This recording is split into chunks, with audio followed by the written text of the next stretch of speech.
Hey guys, welcome to my YouTube channel. My name is Masego for those who do not know me.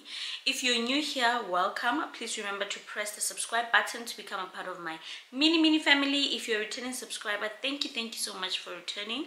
I really do appreciate it. If you're a new subscriber, thank you so much for pressing the subscribe button. I hope that you're going to enjoy it, and I hope that you're going to stay here on my channel.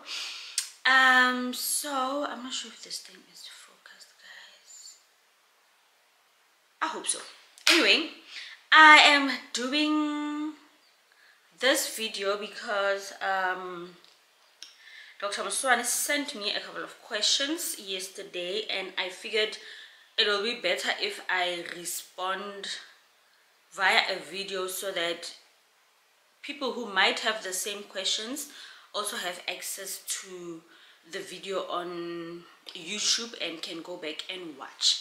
So the questions are related to the video that I did about the Blyde, my experience having purchased an apartment there, doing Airbnb. And I really loved the questions because they're like very straightforward, you know, because sometimes when I do my videos I like just record, and also I record what I think you would like to know. That's why sometimes I'm like, if you have any questions, please DM me or put them in the comment section so that I can do like a follow-up video later on. And yeah, so he sent me a couple of questions, so I think 8 questions. So I thought it would be better to answer them like this so that I can elaborate, you know, because if I were just to respond back via text, it would I would like not say other things, you know. All right, so remember I bought an apartment at the Blyde. For those who do not know, please go back and watch the videos, and I'll also link them down below and at the end of this video so that you can go back and check on my experiences purchasing, my experience as a B&B operator at the Blyde. So I did say that I took out a home loan, and back then I was paying 5,000 something. I really do not remember. I tried going back on my banking app. It doesn't want to go back that far, and I was technologically challenged by it. So I was like, let me just do the current one. But I do remember that initially I was paying 5,000 something. That was back in 2020 when I purchased the apartment. So the first question was, with the current interest hikes and everything, how much do you pay now for my home loan? So right now I pay 7,400. I'm gonna round it off because it's like 300 and something, but rounding off, okay, 7,400 rand for my home loan right now, which is a lot actually. I've been so preoccupied that I haven't even but that's quite a lot considering where I'm coming from, because I used to pay like 5,000 something, so now paying 7,000. It just shows how much the repo rate really affected our payments. You understand? That's how much the repo rate really affected our payments. So yeah, that's where we are. That's where we are sitting now at 7,389 rand 50 cents, which is a lot. Oh my god, yo. All right, yeah, because shame coming from back then it was really nice, and like, I didn't expect it to go up this much, yo guys. Yeah, imagine if you bought a house and you were paying like 20k loan on it. How much is it now? Yo, that is why people rent out their houses and move out to rent. Do you know people do that? Yeah, people do that now. And then he asked, how much are you paying for your levies and taxes? So you pay levies to the property manager, or yeah, for Baldwin. For my levies right now, I'm running it off to 730. It was initially 600 and something, so now it's 730, and that's what I pay every month for your water, just the daily things of the estate and so I really think when it comes to levies, it's really reasonable. I'm not sure if because it's an apartment complex or what. Yeah, so when it comes to Levies, yeah, it's not that much, guys. Are gorgeous. Okay, focus. So for my rates and taxes, currently I'm paying 340, rounding it off from 338 rands.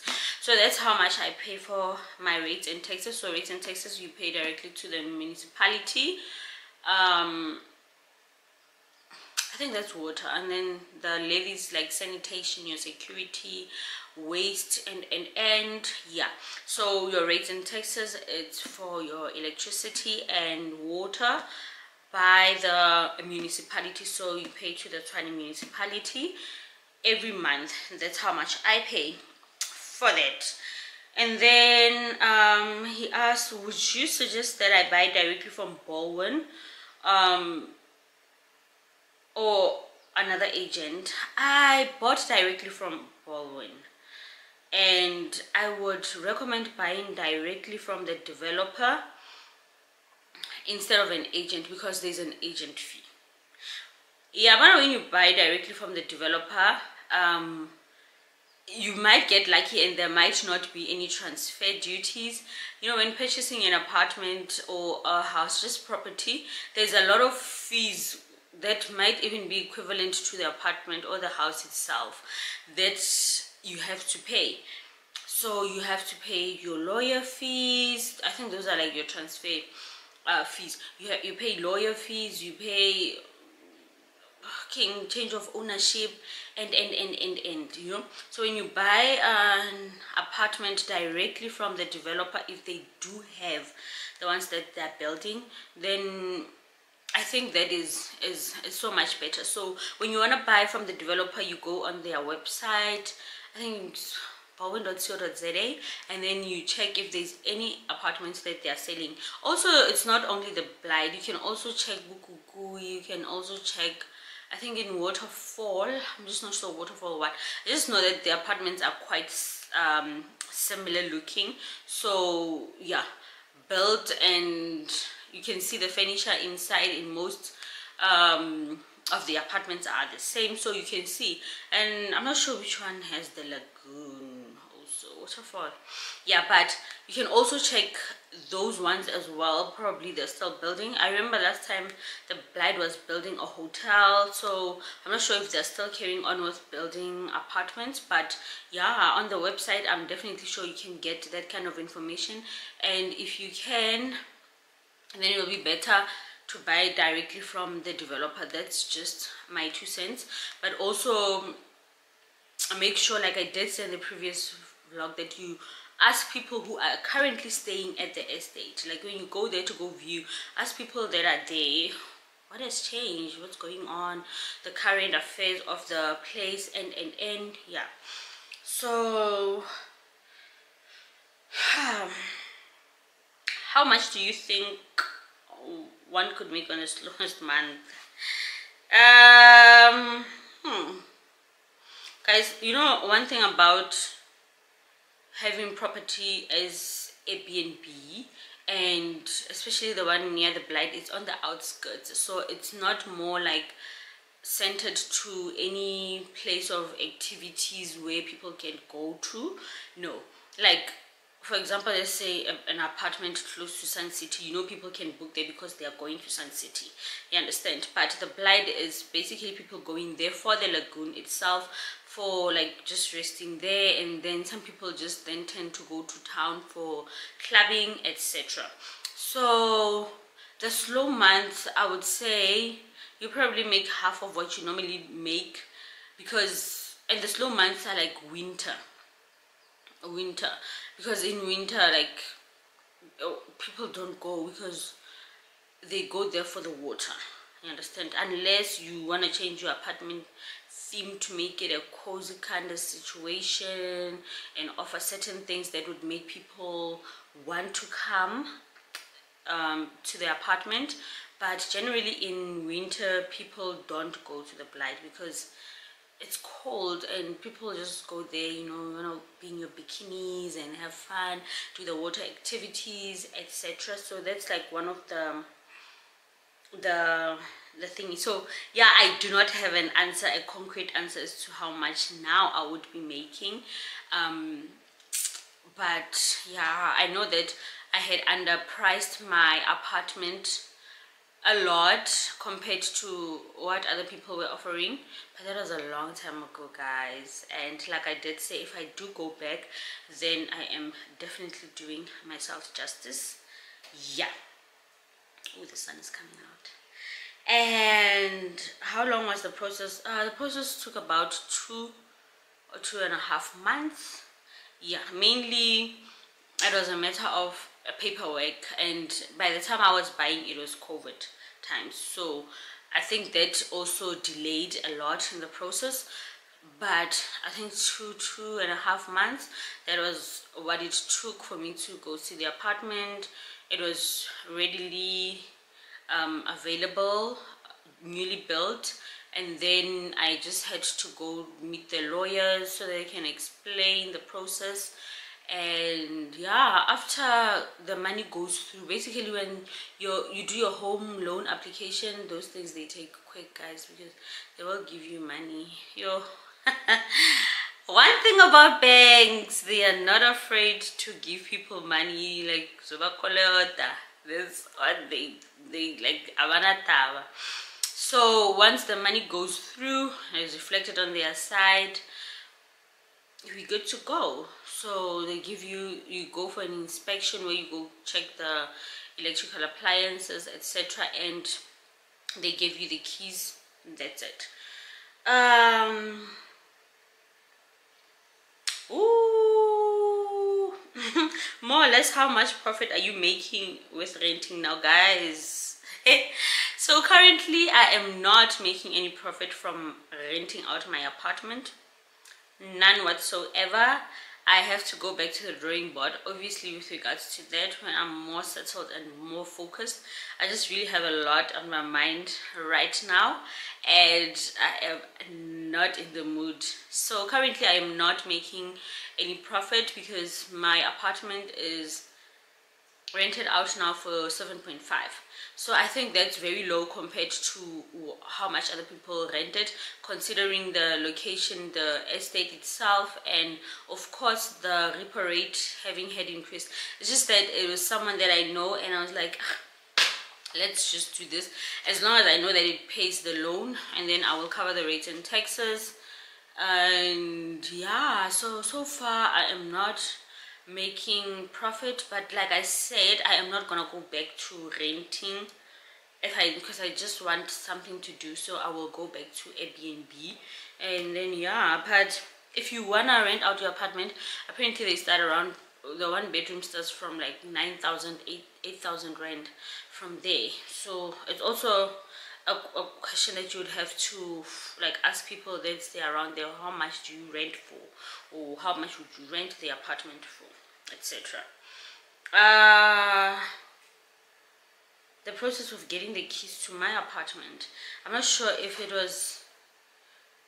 this question, I'll just answer it both ways. If it's when I purchased, or like when I have a guest in terms of Airbnb. So when I purchased, you just go there and you get the keys. As long as you've paid, they know it's you. You do your fingerprint access to the estate, etc., and yeah, you get your keys. And then with regards to Airbnb bookings, it's via I did say via a safety box where you put the key and have a password that will be changed daily, yes, or per group of clients. And then yeah, that's just basically it. you change it so that the clients can have access. So there's like a key box situation. You can find them on Take a Lot, you can find them macro game. Yeah, you purchase that, you put it on the wall. Like most people just have it that way. Do guests always have access to the lagoon free? And me as the owner, I think so as well. As the owner, yes, you do get, because you have like your fingerprint You just go and clicks and go to the lagoon. Go, yeah. And yes, your guests do have access. I'm just not currently sure what's happening now at the Blyde because it's been quite messy. It's been very messy. So I'm not sure what's happening now at the Blyde, but I do think that if you're booked, then you do get access to the lagoon. Then I would have to confirm with people because we had a huge lawsuit with the Blyde in terms of the logistics around booking. And yeah, like I said, I've been very preoccupied now myself that I haven't even been following up on that. So yeah, it's something that I would also need to maybe ask people, but I do think, yeah, but as the owner, yes, you do have access. And as an apartment, I think you have access to a certain number of codes for your guests, but if they are more than the number that is allowed, then you will pay, I think, 150 for them to go in. Yeah. How much were you paying your cleaner? I was paying my cleaner, I think she initially asked for 150, and I was paying her 200 to 250 depending on what is done. So that is like each time we have guests. So even if we have guests booked for one night, I'll give it then again when the other guests come. So it's for every job. And yeah, so it's nice to have someone that is closer. My cleaner had a car, so that it made it so much easier for her to be available to clean and to see the apartment, to oversee what's happening in the apartment at times. And then yeah, it's so much easier because then if she has other jobs around the estate, because normally your cleaner does not clean your apartment only, I can imagine, so they go to other apartments. And yeah, so I was paying her 200 250. Yeah.